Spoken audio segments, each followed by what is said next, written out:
السلام عليكم ورحمة الله وبركاته.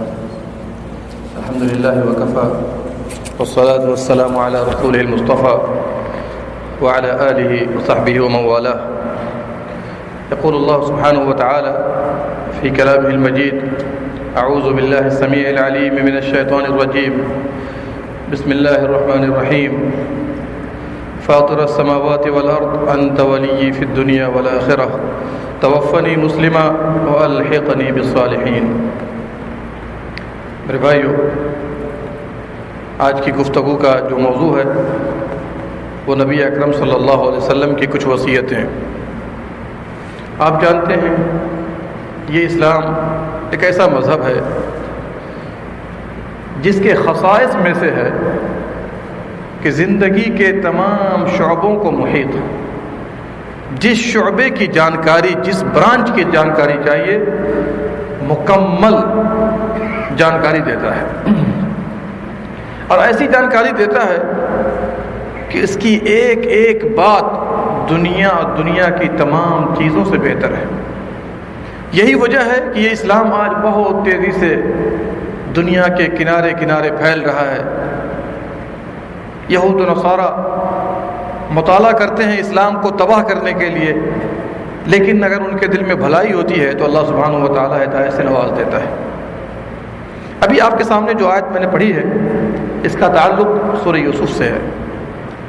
اس میں اللہ سبحانہ و تعالیٰ نے ایک بڑے مشہور نبی اور رسول یوسف علیہ السلام کا تذکرہ فرمایا ہے.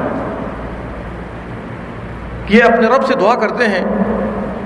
بتائیے دعا کرنے والے کون ہیں؟ ہم اور آپ نہیں، ایک بڑے نبی اور رسول. ان کے ساتھ بھی کیا حادثات پیش آئے، کیا آزمائشیں آئیں، وہ تو آپ سارے لوگ جانتے ہیں. لیکن اس کے باوجود جب وہ ڈٹے رہے، گامزن رہے، اللہ نے بڑا مقام بلند کیا یوسف علیہ السلام کا، تو انہوں نے ایک دعا کی ہے. اور اسی دعا کے بعد اللہ سبحانہ و تعالیٰ نے اپنا پیراگراف چینج کیا ہے سورہ یوسف کے اندر. پورا قصہ سنا دیا A to Z جو ان کے ساتھ ہوا. اس کے بعد عبرت والے جملے اللہ سبحانہ و تعالی ہمیں اور آپ کے لیے لاتے ہیں. کیا دعا تھی یوسف علیہ السلام کی؟ فاطر السماوات والارض، آسمان و زمین کے پیدا کرنے والے آقا، انت ولی فی الدنیا والآخرہ، تو میرا دوست ہے، کارساز ہے، غمخوار ہے، مددگار ہے، دنیا میں اور آخرت میں. توفنی مسلمہ. دیکھیے پہلے تو اللہ کی تعریف کر دی دو جملوں کے ذریعے، اب جو ہے دعا کر رہے ہیں توفنی مسلمہ، اے اللہ مجھے وفات دے اسلام کی حالت میں. اس حالت میں وفات آئے، موت آئے، کہ میں مسلمان رہوں، اسلام پر ثابت قدم رہوں. والحقنی بالصالحین، اور نیکوکاروں کے ساتھ مجھے شامل کر دے، مجھے ملا دے. بتائیے ہما شما کی بات ہوتی تو خدشہ تھا، خوف تھا، ڈگمگا سکتے ہیں، لیکن ایک نبی اور رسول بھلا بتائیے اپنی زندگی کے خاتمے پر یہ دعا کر رہے ہیں کہ مجھے بحالت اسلام موت دے، اسلام کی حالت میں وفات آئے، پھر میں کامیاب ہو جاؤں گا. اس دعا پر غور کیجئے کہ ایک نبی اور رسول ایسی دعا کر رہے ہیں، ہم لوگ کتنی دعا کر رہے ہیں. ہمیں اور آپ کے اندر بھی یہ جذبہ بیدار ہونا چاہیے کہ جب بڑے بڑے لوگوں نے ثابت قدمی کی دعا کی تو ہم اور آپ بھی ثابت قدمی کی برابر دعا کریں اور ثابت قدمی کے راستے پر چلتے رہیں. بھلا بتائیے ہمارے اور آپ کے نبی امام الرسول افضل الانبیاء محمد صلی اللہ علیہ وسلم زندگی کے ہر لمحے میں دعا کرتے تھے. کیا دعا کرتے تھے؟ یا مقلب القلوب ثبت قلبی علی دینک، اے دلوں کے بدلنے والے دل کو دین پر ثابت فرما دے. صحابہ نے سوال کیا، صحیح بخاری کی روایت، صحابہ نے سوال کیا کہ اللہ کے نبی صلی اللہ علیہ وسلم کیا آپ کے بارے میں کوئی فکر ہے، کوئی شک ہے، کیا آپ ثابت قدم نہیں ہیں؟ کہا تمہیں نہیں معلوم، تمہیں نہیں معلوم. تمام بندوں کے دل اللہ کی دو انگلیوں کے درمیان، جس طرح وہ چاہتا ہے پلٹتا رہتا ہے. اسی میں یہ حکمت بھی نظر آتی ہے کہ ہم سارے مسلمان تقریباً 50 مرتبہ پورے دن میں یہ پڑھتے ہیں اور دعا کرتے ہیں اہدنا الصراط المستقیم، اے اللہ سیدھے راستے پر چلا، ثابت قدمی عطا فرما. دیکھ لیجئے اکثر مسلمان ثابت قدمی سے آپ دور نظر آئیں گے، غورے نظر آئیں گے۔ ثابت قدمی کا یہ مطلب نہیں ہوتا ہے کہ آپ 5 وقت صرف نماز پڑھ لیجئے۔ ثابت قدمی کا یہ مطلب نہیں ہوتا کہ صرف آپ اپنا عقیدہ درست کر لیجئے۔ ثابت قدمی کا یہ مطلب نہیں ہوتا کہ رمضان آئے تو روزے رکھ لیجئے۔ یہ تو ثابت قدمی کے کچھ اجزاء ہیں، کچھ حصے ہیں۔ ثابت قدمی تو یہ ہے کہ جہاں پر فرائض پورے ہوں، جہاں پر نوافل میں بھی پورے اتر رہے ہیں آپ، جہاں پر توحید بھی آپ کی درست ہے، جہاں پر سنت بھی درست ہے، بدعتوں سے دور ہیں، وہیں پر یہ بھی ہونا چاہیے کہ حلال کمائی ہے یا نہیں، حلال کھانا آپ کا ہے یا نہیں۔ وہیں پر یہ بھی ہونا چاہیے استقامت میں کہ آپ کی آنکھ، آپ کا ہاتھ، آپ کا پیٹ، آپ کے ہاتھ اور پاؤں سارے حصے اللہ کی مرضی کے مطابق استعمال۔ جی یہ بہت بڑی چیز ہے، اور یہی وجہ ہے کہ آج آپ دیکھ لیجئے لوگوں کے اندر استقامت کی کتنی بڑی کمی ہے۔ 4 دن نظر آئیں گے نماز پڑھتے ہوئے، 5ویں دن سے چھٹی ہو گئی۔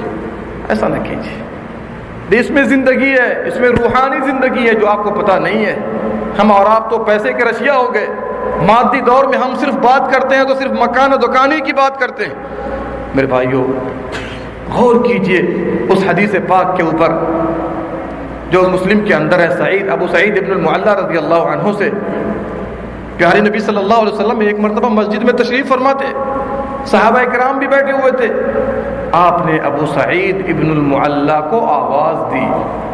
یہ اسلام یہ آپ کو زندگی بخشتا ہے، کیسے؟ ذرا اس پہ توجہ کیجیے۔ کہا ابو سعید ادھر آؤ۔ ابو سعید نماز میں مشغول تھے، خیال یہ کیا کہ نماز مکمل کر لیتے ہیں پھر جائیں گے۔ آپ بھی یہی خیال کرتے، ہم ہوتے تو ہم بھی یہی خیال کرتے۔ نماز ختم کی، پھر اس کے بعد گئے۔ جب گئے تو پیارے نبی صلی اللہ علیہ وسلم نے فرمایا، ابو سعید کہاں تھے؟ میں نے آواز لگائی ہے تم نہ آئے۔ ابو سعید نے جواب دیا، اللہ کے نبی صلی اللہ علیہ وسلم میں نماز میں تھا، میں نے سوچا کہ نماز پوری کر لیں پھر اس کے بعد چلیں گے آپ کے پاس۔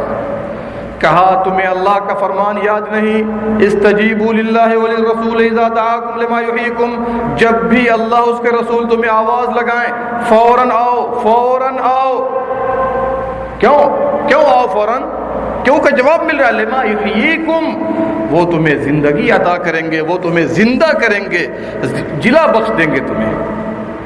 اس کا مطلب یہ نکلا کہ اللہ اس کے رسول صلی اللہ علیہ وسلم کی آواز ملے، فرمان ملے، آپ نے سنا، اس میں زندگی ہے۔ اگر آپ بجا لاتے ہیں، نہیں بجا لاتے ہیں، آپ زندہ ہوتے ہوئے مردہ ہیں۔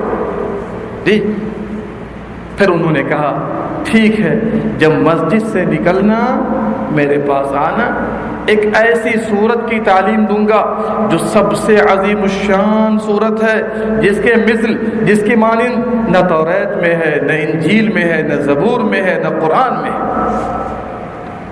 پھر اس کے بعد جب جانے لگے، اور جلدی انہوں نے کہا اللہ کے نبی صلی اللہ علیہ وسلم جانا چاہ رہا ہوں، آئے، کہا سنو سورہ فاتحہ ہے، اور آپ نے الحمدللہ رب العالمین سے لے کر والضالین تک پڑھ دیا، اور کہا اس کے مثل کوئی صورت نہیں۔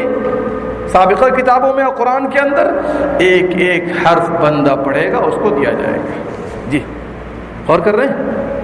اگر آپ دین سے قریب ہو جائیے، دین سیکھیے، تو انشاءاللہ آپ ریال اور ڈالر کو اور پاؤنڈ کو اور دینار کویتی کو سب کو ہیج سمجھیں گے، کچھ نہیں ہے اس کے مقابلے میں۔ کبھی پیسے والے آرام سے رہیں، آپ نے سنا ہے؟ کبھی بھی آپ نے سنا ہے پیسے والے آرام سے زندگی بسر کر رہے ہو؟ رات میں نیند نہیں آتی، جی آپ ہیں کہاں؟ لیکن جو اہل ایمان ہے، تقوی اور پرہیزگاری کی دولت ان کے اندر موجود ہے، وہ آخرت کی جنت سے پہلے دنیا کی جنت میں ہے۔ کس میں ہے؟ دنیا کی جنت میں۔ شیخ الاسلام ابن تیمیہ رحمہ اللہ تعالی فرماتے ہیں کہ جو آدمی اس دنیا کی جنت میں داخل نہ ہوگا وہ آخرت کی جنت میں داخل نہ ہوگا۔ یہ استقامت والوں کو اللہ تعالیٰ کس طرح سے نوازتا ہے، ذرا غور کر لیجیے آپ۔ جو دنیا کی جنت میں داخل نہ ہوا، کان کھول کر سنیے، وہ آخرت کی جنت میں داخل نہ ہوگا۔ دنیا کی جنت کیا ہے؟ یہی دنیا کی جنت ہے جس کے لیے ہم اور آپ پریشان ہیں۔ پیسے کوڑی نہیں، نوکری نہیں، یہ ہے اللہ کی عبادت، اللہ کی توحید، اللہ کے حرام کردہ اشیاء سے بچنا، یہ سب چیزیں کیا ہیں؟ دنیا کی جنت ہے. اگر آپ اس میں داخل ہوں گے تو وہاں جنت میں داخل ہوں گے. اور اسی لیے پیارے نبی صلی اللہ علیہ وسلم نے ایک قاعدہ دیا تھا ابو ہریرہ رضی اللہ عنہ کو. کیا قاعدہ دیا تھا؟ کہا سنو ابو ہریرہ، 5 وصیتیں مجھ سے لے لو، 5 وصیتیں مجھ سے لے لو. اگر تم اس پر عمل کرو گے، دنیا فوت ہو جائے تمہیں کوئی پرواہ نہ ہوگی.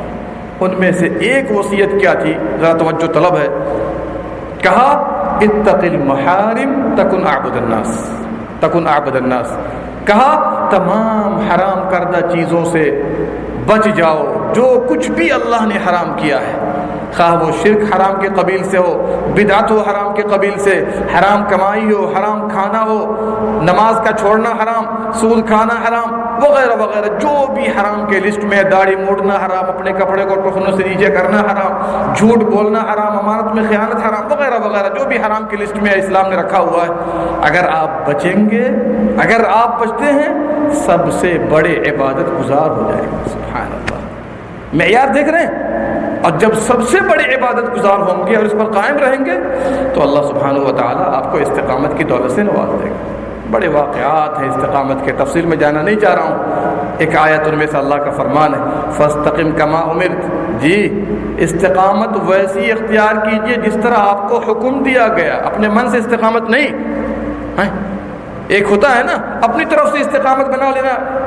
بہت سے لوگ صرف نماز پڑھتے ہیں تو نمازی میں لگے ہوئے ہیں. ٹھیک ہے، عبادت یا استقامت کا ایک جز ہے، یہ تمام تر استقامت یہ نہیں ہے. سب سے پہلے تو استقامت یہ ہے کہ توحید کا درس لے کر توحید پر گامزن ہو جائیے اور ساتھ ساتھ شرک سے، بدعات و خرافات سے دور ہو جائیے. تب جا کر اللہ تعالیٰ استقامت سے نوازے گا. اللہ سبحانہ و تعالیٰ سے دعا ہے رب العالمین ہم تمام لوگوں کو کہنے سننے سے زیادہ عمل کرنے کی توفیق دے. رب العالمین ہم تمام لوگوں کو استقامت سے نوازے. آمین یا رب العالمین. اللہم صلی علی نبینا محمد وعلی آلہ وصحبہ اجمعین. اور آپ بھائیوں کو یاد